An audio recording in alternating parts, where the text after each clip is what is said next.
Assalamualaikum warahmatullahi wabarakatuh, teman pecinta sejarah. Bertemu lagi dengan saya Anissa Amisani di program audiobook. Masih di buku yang sama, yaitu 60 Sirah Sahabat Rasulullah SAW. Hari ini kita masuk ke sahabat yang ke-53, yaitu Abdullah bin Zubair radhiyallahu anhuma. Laki-laki luar biasa dan syahid yang tiada duanya. Teman pecinta sejarah, selamat menyimak. Janin suci yang ada dalam perut ibunya itu menempuh perjalanan jauh melewati padang pasir yang panas, meninggalkan Mekah menuju Madinah untuk hijrah. Begitulah, Abdullah bin Zubair ditakdirkan mengikuti perjalanan hijrah bersama kaum muslimin dalam keadaan masih janin dalam rahim sang ibu. Ketika sampai di Quba, desa perbatasan Madinah, Asma, sang ibu, melahirkan. Janin peserta hijrah itu pun melihat bumi Madinah berbarengan dengan sampainya kaum muslimin di sana. Bayi pertama setelah peristiwa hijrah itu dibawa kepada Rasulullah SAW di rumahnya di Madinah. Nabi menciumnya dan menyuapinya dengan kurma yang sudah dikunyah. Jadi, yang pertama kali masuk ke perut Abdullah bin Zubair adalah air liur Rasulullah yang mulia. Kaum muslimin berkumpul dan beramai-ramai membawa bayi yang berada dalam gendongan itu berkeliling kota sambil membaca tahlil dan takbir. Ini dilakukan karena ketika Rasulullah dan para sahabat tinggal menetap di Madinah, orang-orang Yahudi merasa terpukul dan iri hati, lalu melakukan perang urat syarab terhadap kaum muslimin. Mereka sebarkan berita bahwa dukun-dukun mereka telah menyihir kaum muslimin dan membuat mereka menjadi mandul, sehingga Madinah tidak akan menyaksikan bayi yang lahir dari mereka. Lahirnya Abdullah bin Zubair ke dunia adalah bukti kuat kebohongan dan tipu muslihat orang-orang Yahudi Madinah. Abdullah belum mencapai dewasa di zaman Rasulullah, tetapi lingkungan generasi sahabat dan hubungannya yang akrab dengan Rasulullah telah membentuk kedewasaan dan prinsip hidupnya yang di kemudian hari memenuhi dunia dan menjadi buah bibir kaum muslimin. Anak kecil itu tumbuh sangat cepat. Semangat, kecerdasan, dan keteguhannya sungguh luar biasa. Setelah itu, ia menjadi remaja. Ia menjadi seorang pemuda yang suci, terhormat, ahli ibadah, dan sangat pemberani. Waktu terus berjalan, dan Abdullah bin Zubair tidak bergeser dari sifat dan prinsip hidupnya. Ia seorang laki-laki yang tahu jalan hidup, lalu menempuh jalan itu dengan tekad bulat dan keimanan yang kuat serta luar biasa.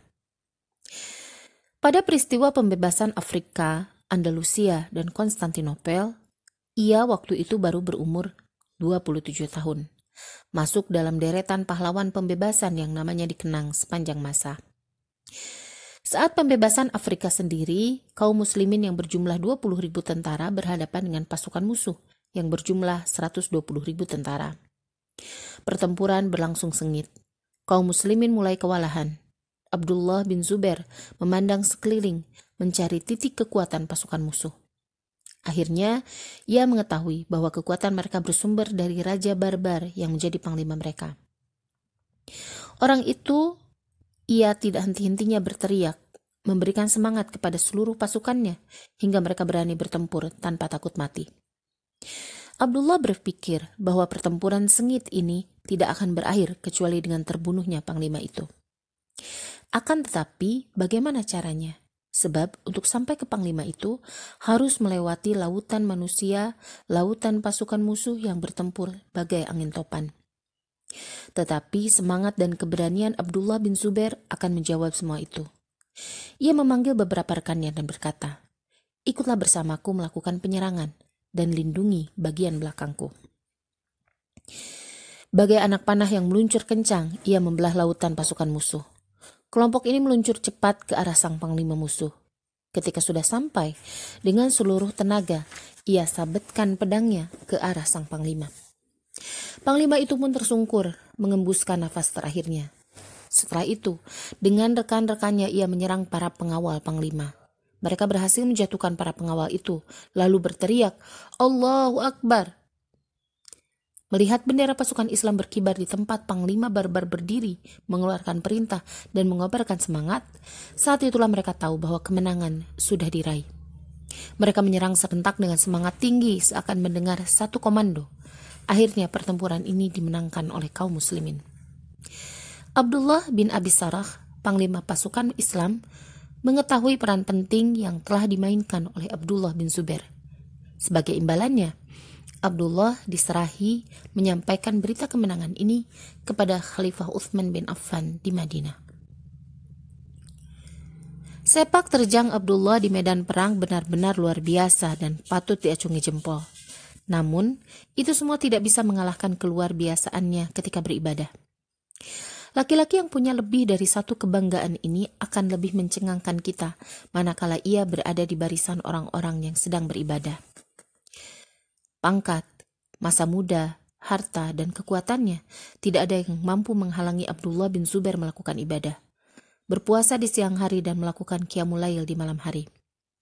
Kehusyuannya di hadapan Allah benar-benar mencengangkan. Pada suatu hari, Umar bin Abdul Aziz berkata kepada Ibnu Abi Mulaikah, "Ceritakan kepada kami kepribadian Abdullah bin Zubair." Dia menjawab, "Demi Allah, aku tidak pernah melihat orang seperti dia. Ketika sudah masuk dalam salat, ia melupakan segala hal. Ketika ia ruku atau sujud, burung-burung kecil bertengger di punggung dan pundaknya. Karena saking lamanya ia sujud dan ruku, burung-burung itu mengiranya sebongkah dinding atau tumpukan kain. Pernah saat sedang sholat, sebuah batu manjanik melesat tepat di depannya. Namun ia tidak terpengaruh sama sekali, bahkan tidak merasakan keberadaan batu itu. Ia tidak memotong bacaannya atau mempercepat untuk ruku." Kisah yang ditulis sejarah tentang ibadah Abdullah memang seperti dongeng. Puasanya, sholatnya, hajinya, semangatnya, kemuliaannya, qiyamul lail yang dilakukannya setiap malam, sepanjang usianya, siang harinya yang diisi dengan puasa dan berjihad, keimanannya yang kokoh, dan takutnya kepada Allah sungguh sangat luar biasa dan tidak ada yang menandingi. Abdullah bin Abbas pernah ditanya tentang Abdullah bin Zubair, meskipun di antara keduanya ada perbedaan pendapat. Abdullah bin Abbas berkata, "Ia membaca Al-Quran dengan baik, mengikuti sunnah Rasulullah, khusyuk beribadah, puasa di siang hari karena takut kepada Allah, dan putra seorang pembela Rasulullah. Ibunya ialah Asma binti Abu Bakar As-Siddiq, dan bibinya ialah Aisyah, istri Rasulullah. Orang yang tidak mengetahui keutamaannya adalah orang yang telah dibutakan Allah." Akhlak dan sifat baiknya tidak tergoyahkan bagai gunung, terbuka, mulia, dan tangguh. Itulah Abdullah bin Zubair. Ia selalu siap mempertaruhkan hidupnya untuk keterus-terangan dan lurusnya jalan yang akan ditempuh. Di masa perselisihan dan peperangan dengan Bani Umayyah, ia dikunjungi Husain bin Numair, panglima tentara yang dikirim oleh Yazid untuk memadamkan perlawanan Abdullah bin Zubair. Husain mengunjunginya beberapa saat setelah berita kematian Khalifah Yazid sampai ke Mekah. Husain menawarkan kepadanya untuk pergi bersamanya ke Syam. Dengan pengaruhnya, ia akan mengangkat Abdullah bin Zubair sebagai khalifah. Abdullah menolak tawaran itu. Menurutnya, orang-orang Syam harus dijatuhi hukuman mati karena telah menyerang dan menghancurkan Madinah, hanya karena menuruti keserakahan Bani Umayyah. Mungkin dalam hal ini kita tidak sependapat dengan Abdullah. Kita berharap seandainya ia lebih mengutamakan jalan damai dan menerima kesempatan langka yang ditawarkan oleh Husain. Akan tetapi, sikap seseorang, siapapun dia, yang dilandasi keyakinan dan tidak mau ditipu dan dibohongi, patut dihormati dan diacungi jempol. Ketika ia diserang oleh Hajjaj dan pasukannya, ia dan pengikutnya dikepung secara ketat. Di antara para pengikutnya itu terdapat segolongan besar dari orang-orang Habsyi yang ahli perang dan jago memanah. Saat itu ia mendengar mereka membicarakan Khalifah Utsman yang telah meninggal dunia secara tidak sopan dan tidak pada tempatnya. Ia menegur mereka dengan keras, "Demi Allah, aku tidak sudi meminta bantuan kepada orang-orang yang membenci Utsman untuk memerangi musuhku." Abdullah menjauh dari orang-orang itu, padahal saat itu ia sangat membutuhkan bantuan. Kejujurannya dan kesetiaannya terhadap akidah dan prinsipnya menyebabkannya tidak sedih kehilangan 200 ahli memanah ketika ia tidak puas dengan akhlak dan perilaku mereka. Padahal ia sedang berada dalam peperangan menentukan. Sangat mungkin sekali arah peperangan ini berubah jika para ahli panah itu tetap berada di sampingnya. Sikap tegasnya melawan Muawiyah dan Yazid bin Muawiyah benar-benar luar biasa. Menurutnya, Yazid bin Muawiyah sama sekali tidak pantas menjadi khalifah. Pendapatnya ini sangat beralasan, karena Yazid orang yang sangat tidak baik dalam segala hal.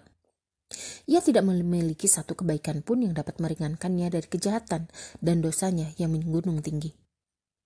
Jika demikian, bagaimana mungkin Abdullah bin Zubair mau mengakuinya sebagai khalifah? Saat Muawiyah masih hidup, ia telah menyatakan penolakannya secara terang-terangan. Ia juga menyatakannya saat Yazid menjabat sebagai khalifah. Yazid mengirimkan utusan kepada Abdullah bin Zubair membawa ultimatum keras. Abdullah menjawab, "Aku tidak akan berbaiat kepada seorang pemabuk." Lalu ia menggubah sebuah bait syair. "Aku takkan tunduk pada kebatilan, meski gigi geraham mampu mengunyah batu jadi lembut." Faktanya, Abdullah bin Zubair diangkat menjadi pemimpin kaum muslimin dengan menjadikan Mekkah Al-Mukarramah sebagai ibu kota pemerintahan. Kekuasaannya meliputi Hijaz, Yaman, Basrah, Kufah, Khurasan, dan wilayah Syam, kecuali Damaskus. Semua penduduk wilayah tersebut lebih memilih Abdullah bin Zubair sebagai khalifah mereka.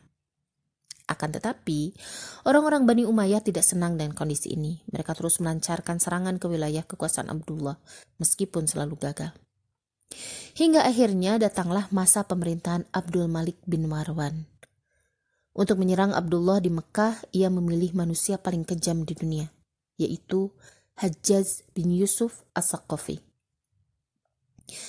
Khalifah Umar bin Abdul Aziz pernah berkata tentang Hajjaj, "Seandainya setiap umat membawa kesalahan mereka, sedangkan kita membawa Hajjaj, maka kesalahan kita lebih berat daripada kesalahan mereka semua."